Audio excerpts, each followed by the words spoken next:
From ஒரே குடும்பத்துக்கு 8,00,000 பேர் சப்போர்ட் பண்ணுறாங்கங்கிற ஹாப்பியான விஷயம் நேற்று நைட்டு தான் தெரிஞ்சுது. ஐயோ நாளைக்கு ஏதாட்டி பண்ணணுமே தேடி பார்த்தா என் கண்ணுக்கு லட்டு தான் வந்துட்டே இருந்துச்சு. ஆனால் கன்ஃபார்மாக தெரியும் அது ரொம்ப கஷ்டமாக இருக்குன்னு.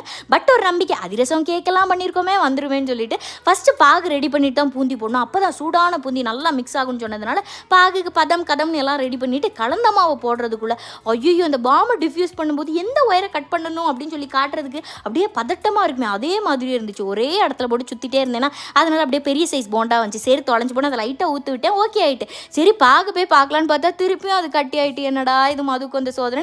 திருப்பி கரைச்சா அந்த பாகு ஒழுங்காகவே வரல. சரி இன்னைக்கு ஃப்ளாப்புன்னு தெரிஞ்சு போச்சு. அதை ரவுண்டாக வேறு பிடிச்சோம், ஒழுங்காக வரல. பட் சும்மா அப்படியே எடுத்து சாப்பிட்டு நல்லா தான் இருந்துச்சு. லைட்டாக மன வருத்தம் தான். ஆனால் லட்டுக்கு ஆசைப்பட்டு அட்லீஸ்ட் காராபூந்தியாட்ட கிடச்சிதேன்னு சந்தோஷப்பட்டுக்கிட்டேன். அது கிடக்கு. ஆனால் அவங்க அழகான வாழ்க்கையில் ஒரு சின்ன என்டர்டெயின்மெண்ட் நானும் கொடுக்குறேன்னு நினைக்கும் போது சந்தோஷமாக இருக்குது. மற்றவங்க சந்தோஷத்தை பார்த்து சந்தோஷப்படுற நீங்கள் எல்லாருமே ரொம்ப பிளஸ். எனக்கு சப்போர்ட் பண்ணுற ஒவ்வொருத்தருக்கும் என்னோட தாழ்மையான நன்றிகள்.